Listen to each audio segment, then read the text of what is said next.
Do more by doing less. With me, Charles Alexander, for small business owners, startups, and busy folks. Looks like you've been missing a lot of work lately. I wouldn't say I've been missing it, Bob. What do you mean funny? Funny how? How am I funny? Clark, that's the gift that keeps on giving the whole year. So I'll try to keep this one short and sweet. So it wasn't that long ago, I had this couple come into my office. This isn't an unusual story. And they had been in business for, probably well over a year now. And they were trying to do their best version of living the American dream when they decided to buy a franchise. It was a commercial cleaning franchise. And stuff wasn't going really well. By the way, I figured out I'm a pretty good business counselor. I have a pretty good marriage. What I have discovered, though, is I don't think I'm very good at marriage counseling. The reason I say that, in this particular case, there were some tears shed and I didn't know what to say. And as it turns out, the tears, they weren't from the wife. They were from the husband. He got up, he left. She turned and looked at me and said, this happens once in a while. Don't worry about it. He'll be back. Sure enough, after a little while, he came back. In the counseling session, coaching, whatever you want to call it, was only supposed to last about hours. We were a couple hours in here. So here's what had happened. Both of these folks, or him specifically, had a corporate job that he had forever. It was kind of wearing on him and he was wanting to do something different. And she had been out in the corporate world herself and she had been a stay-at-home mom and she was kind of ready to get back out there and get after it. But it wasn't quite that time just yet. What they decided to do was her go back into the corporate world, get a full-time job, and then him quit the job he didn't like and then start doing what he did like, or running this business. And she couldn't quite figure out what was going on because she had the quote-unquote demanding corporate job and he just had this commercial cleaning business, which was a franchise and should have been no issue to run.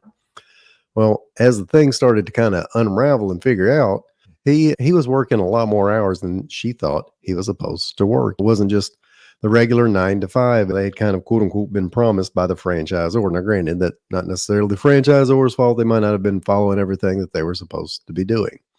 She wanted to know why he wasn't around to do all of the stuff at home in addition to her corporate work that he needed to be doing. He was leaving early for the office. He wasn't coming home during lunch. He was working at night. He was doing some of the cleaning himself. He was checking emails late. He was processing payroll. He was doing all of these things that couldn't really figure out why he was doing them. It was something that she didn't understand and appreciate. And he kept trying to explain to her that it felt a lot more of a burden and a lot harder than he had ever assumed. He felt buried under the business, and she was telling him he was neglecting some of their usual household duties, from school runs to helping out with the family to missing family events or to not showing up at kids' activities. And either way, we never quite, I'll tell you how this ends up in a minute. We never quite got to the bottom of where they needed to be. Now, they got a bit of an excuse. They're more of in startup phase. A lot of the entrepreneurs I work with, they're not in startup phase. They've been doing this for 5 or 10, 15, 20 plus years. And I talk to a lot of folks who are busy. They're overwhelmed. They don't quite know where to draw a line in the sand to go spend time with family, friends, faith, personal activities, hobbies, sleeping, whatever it is, versus what they need to be doing for their business, for their job, even in some cases. And that's when you have to start unwinding things and figure out, okay, what is it that I'm going to do? What is it I'm going to eliminate? What am I going to say no to? What can I batch together to do several at a time? What can I outsource? What can I automate? And when I start having these conversations with people, they get a little disagreeable with me. They tell me things like, well, this can't be done the way you say. And it's harder than it looks, Charles. I say, I understand that.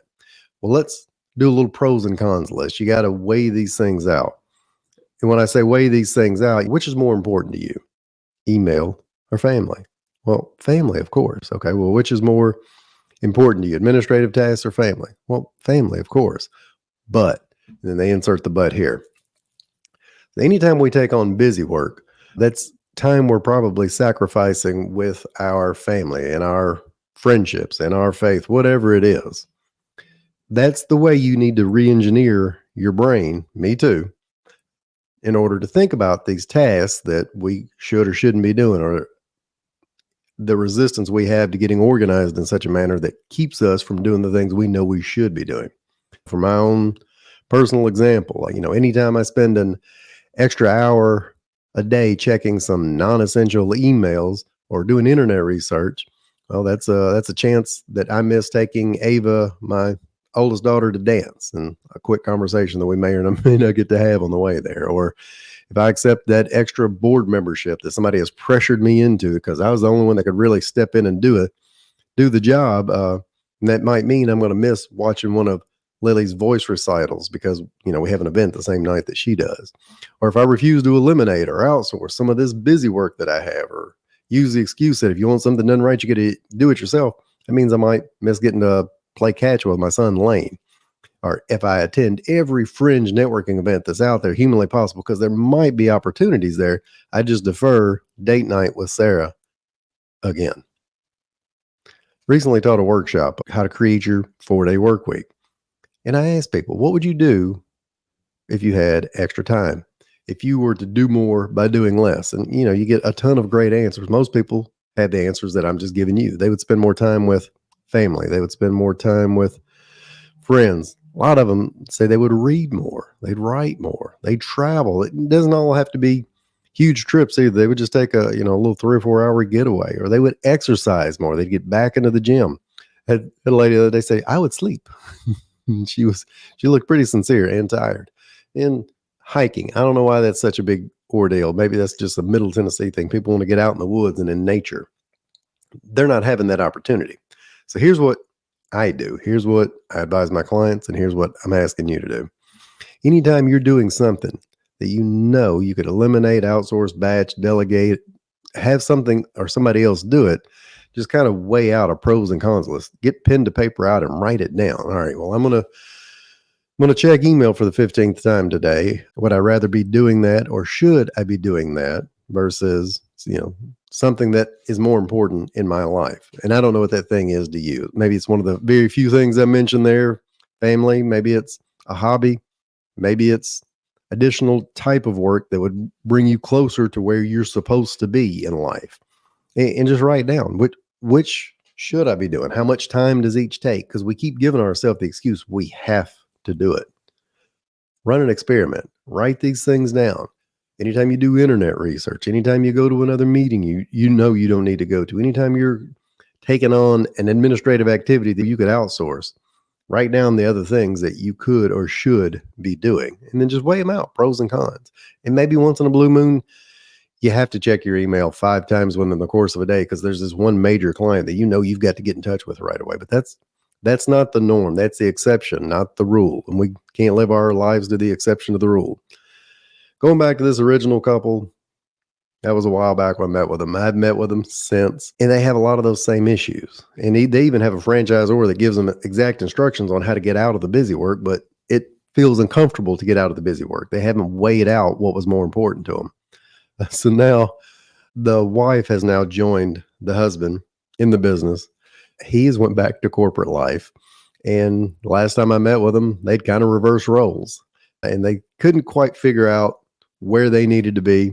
He has since quit the corporate job, come back to help her, and they're starting to eliminate a lot of the things that they shouldn't be doing. And they're starting to automate some of the things that they, buying additional cleaning equipment. They've started to really find the right people and bring them into place. So, they laughed, learned, cried, and figured out which was going to be more important to them, email or family.